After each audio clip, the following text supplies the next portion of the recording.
আপনি কোনো অন্যায় করেনি, আপনি মাজলুম, তারপরে আল্লাহর সন্তুষ্টির জন্য ছেড়ে দিলে, আচ্ছা ছাক কিছু দিয়েছে বা ওকে কিছু বললাম না, ছেড়ে দেন।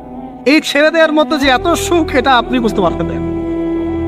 এই সুখটা উপলব্ধি করেছেন স্বয়ং রাসূল সাল্লাল্লাহু আলাইহি ওয়াসাল্লাম। মক্কা বিজয়ের দিন ওই যে বহু মানুষ এসে কি বলেছিল, ভয়ে কাঁপছে যে রাসূল সাল্লাল্লাহু আলাইহি ওয়াসাল্লাম তাদেরকে আবার মৃত্যুদণ্ড দেন কিনা, আছে না?